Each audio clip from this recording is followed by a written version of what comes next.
Good evening, dear friends. Welcome to day 103 of A Poem a Day for 2026. It's Monday. Time has done that thing again where it's passed and I don't know how. Losing a lot of time at the moment. Vaguely concerning. I'm aware it's the ADHD. Knowing why it's happening doesn't make it any better. But it kind of helps knowing that I'm not just losing my mind. As an aside, I am on, for anybody who may be curious, I am on a waiting list to discuss medication. Have been on and off the waiting list for some time. I'm hoping it might be soon, but we'll see.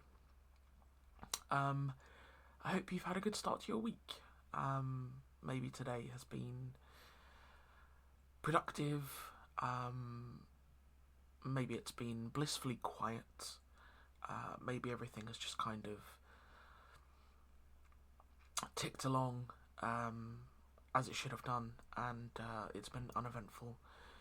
And you've had a super smooth day, and it's been a really good start to the week. That's what I'm hoping for everybody. So to that end, I would like to share some poetry with you. So let's get that going. I've been sat here long enough, figuring things out and doing other bits and pieces that the big red book is no longer warm.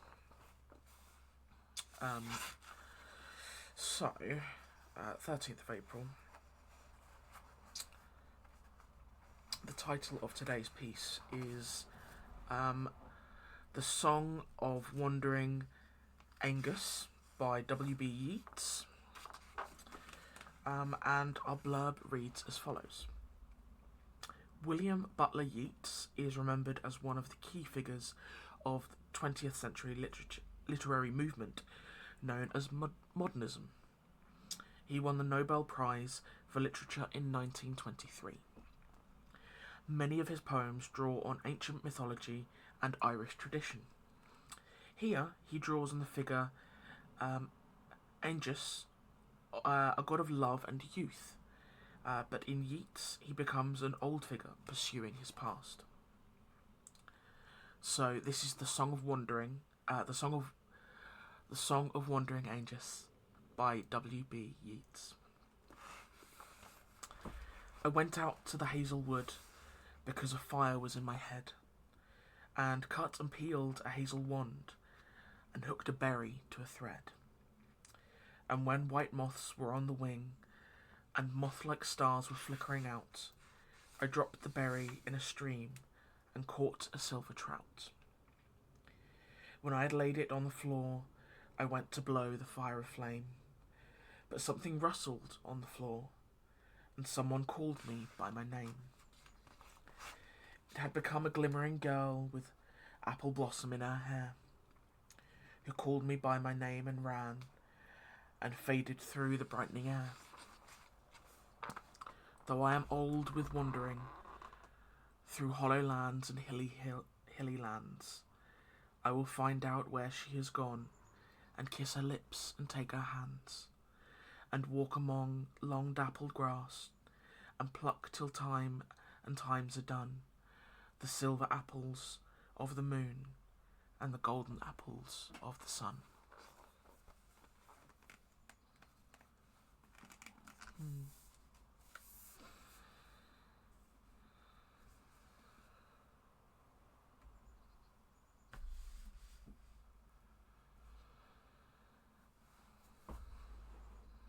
To me, that kind of feels like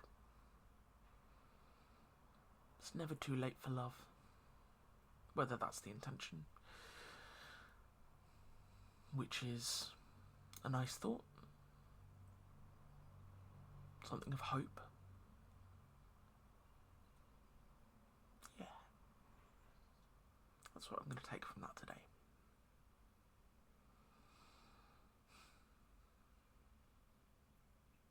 Yeah.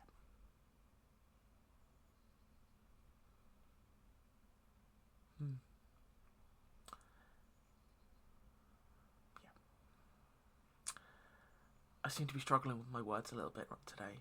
I think because I'm quite on the back foot because of my time lost. So I think I'm going to bring it to a close there. I'm a little bit out of sorts. I do feel a bit unwell. I logged off work earlier than I had planned because I feel nauseous.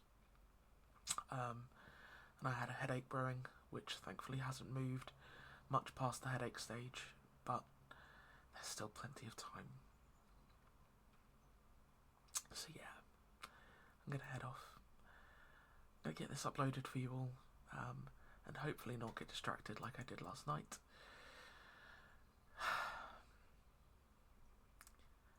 And hopefully get the things done I need to this evening, so that I can have maybe a more restful evening tomorrow, because I've done all the things I need to do. We'll see. Thank you, friends. Until tomorrow, I wish you a good night.